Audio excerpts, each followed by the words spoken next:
ભગવાન કૃષ્ણનું ચરિત્ર શ્રીમદ ભાગવત એ આપણે એક એવી શ્રદ્ધા જોડાયેલી એની સાથે કે ભાગવત મોક્ષદાતા ગ્રંથ છે. ભાગવતે ઘણાને મોક્ષ આપ્યા છે, પણ અહીંયા શિવ ચરિત્ર પણ મોક્ષદાતા સાબિત થયો. કારણ ગઈકાલે આપણે ચર્ચા કરી કે વિદુંગ નામના આ વ્યક્તિ જેને પ્રેતયોની પ્રાપ્ત થતા ગંધર્વરાજ તંબુરના સત્સંગ શિવ ચરિત્રના શ્રવણ માત્રથી જેને પ્રેતયોનીમાંથી મુક્તિ મળી. આ બધી જ ચર્ચા ગઈકાલે આપણે કરી બહુ. અને શિવ ચરિત્રનો તો મહિમા અપાર છે.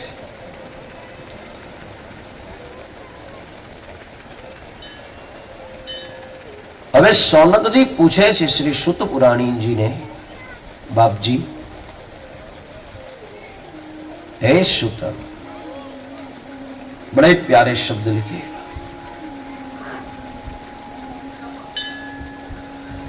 आपे अद्भुत शिव महिमाનું વર્ણન તો કર્યું, પણ બાપજી અમે એમ સાંભળ્યું છે કે આ શિવ ચરિત્ર એ એક વખત નારદજીએ બ્રહ્માજીની પાસેથી શ્રવણ કરેલું અને પિતામહ બ્રહ્માજીએ આ સુંદર ચરિત્ર એને સંભળાવ્યું. તો એ કયા સમયે આ ઘટના ઘટી? નારદ જેવા સંતને, ભગવદ ભક્ત પરાયણ અતિ મહાજ્ઞાની પુરુષ બાપજી, અમે એમ સાંભળ્યું છે કે ભગવાન શિવનું ચરિત્ર સાંભળવાનો બહુ આનંદ મળેલો. તો ભગવાન શિવની આ કથા નારદજીએ ક્યારે સાંભળી? શા હેતુથી એને આ કથા સાંભળવી પડી?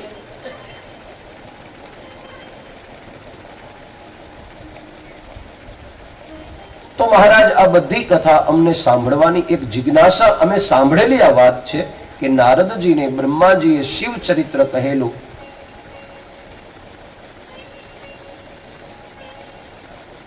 તો એ કથા અમારે સાંભળ્યું, આપ हमको સુનાયો.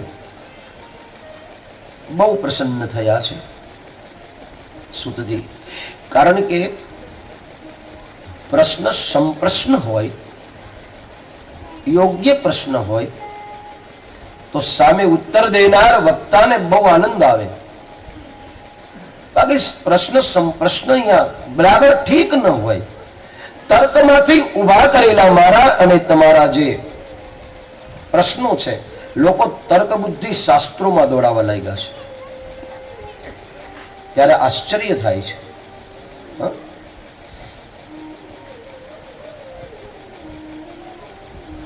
શાસ્ત્રને તર્કથી ન પારખી શકાય, શાસ્ત્રને તર્કથી ન સમજી શકાય. સાહેબ, યા તર્ક ન ચાલે, યા તો શ્રદ્ધાને જોડવી પડે.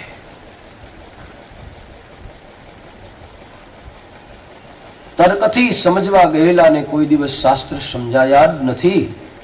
શાસ્ત્ર એને સમજાયા છે જેને આની સાથે શ્રદ્ધાનું જોડાણ કર્યું છે. શ્રદ્ધાથી જોડાયેલા છે જે લોકો.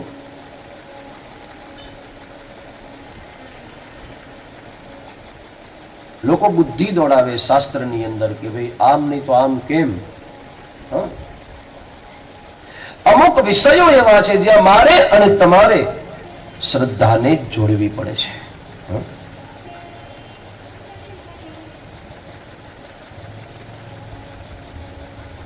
તો પ્રશ્ન પૂછો. ઘણી વખત એવા એવા પ્રશ્ન આવે આપણને એમ થાય કે આનો ઉત્તર દેવો જ નથી. આપણને ઈચ્છા ન થાય ઉત્તર દેવાની. મને એક ભાઈ એક વખત પ્રશ્ન કર્યો. અમારે એક જગ્યાએ રામકથા ચાલતી હતી, બની ગયેલી મારા જીવનની ઘટના છે. અમે રાત્રે પધરામણીમાં ગયા એક જગ્યાએ, તો મને એવો પ્રશ્ન આવ્યો કે બાપુ એક પ્રશ્ન ઉદ્ભવે છે, પૂછું? મેં પૂછું. મને આવડશે તો તમને કહીશ.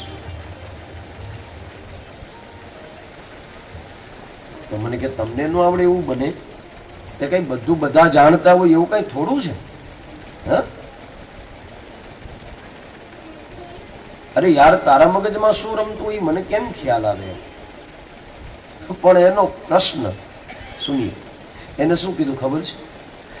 એને મને કીધું, બાપુ ગણપતિ કુંવારા હતા કે ઘરભેણું કર્યું હતું? લે, હવે આ મારે ક્યાં ગોતવા જવું?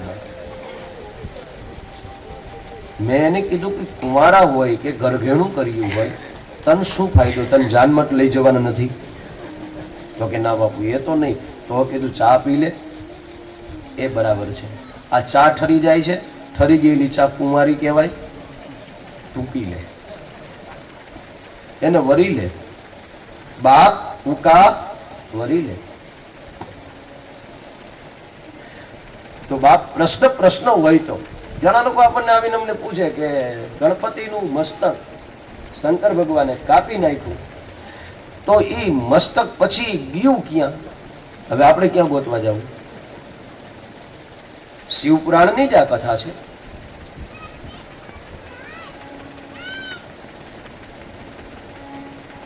પછી અમારે એને કહેવું પડે કે પછી ગણપતિની સજીવન કેવી રીતે કર્યા? તો એનો જવાબ એ દે આપણને પાછો. એ કે બાપુ પછી હાથીનું માથું ચોડ્યું ગણપતિના ધડ ઉપર અને ગણપતિને શંકર ભગવાને સજીવન કર્યા.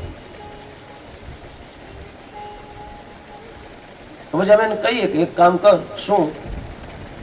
તું હાથીનું ધડ ગોતી આવ એટલે મસ્તક હું ગોતી આવીશ. એ 9 દિન ક્યારેય દેખાય નહીં, પછી ધડ ગોતવા વયો જાય. પ્રશ્ન સંપ્રશ્ન હોવા જોઈએ.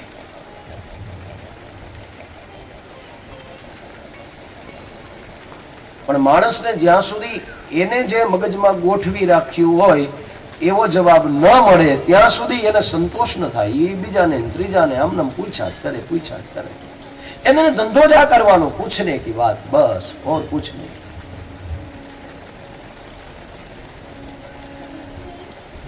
પ્રશ્ન જ્યારે બહુ સુંદર મળે ત્યારે એના પ્રત્યુત્તર પણ સુંદર હશે. આન પરમાत्मा शिवजीના ચરિત્રનો नारद मोह प्रसंगનો आरंभ करता हमारे सुत पुराणी जी भगवान शिव के चरणों में वंदना करते हैं.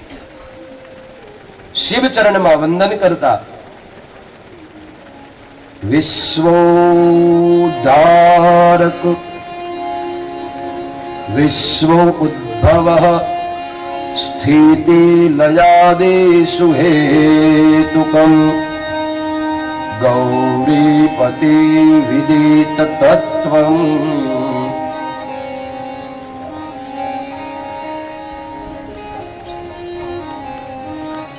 જગતને ઉત્પન્ન કરનાર, જગતનું લય કરનાર, વિશ્વ ઉદ્ભવ સ્થિતિ લયાદિષુ हेतुकम् गौरीपति विदित तत्वम् अनंत कीर्ति मायाश्रयम् विगित माया अचिन्त्य रूपम् बोधमयम् विमलम् शिवम् नमामि. પરમાત્મા શિવના ચરણમાં વંદન કર્યા છે. અને શ્રી સુત પુરાણી કહે છે કે હે મુનિઓ, સુનિએ બાપ, નારદજીએ सेठ सीपी आवे છે. આ પ્રશ્ન ब्रह्मा जी ने क्यारे કર્યો? वही कथा सुने बाप. सेठ देल रखो. श्री शुत उवाच एकस्मिन् समये विप्रानारदो मुनिशतम् ब्रह्मपुत्रो विनीत आत्मा तपो अर्थे मन आदरे एकस्मिन् समये विप्रानारदो मुनिशतम्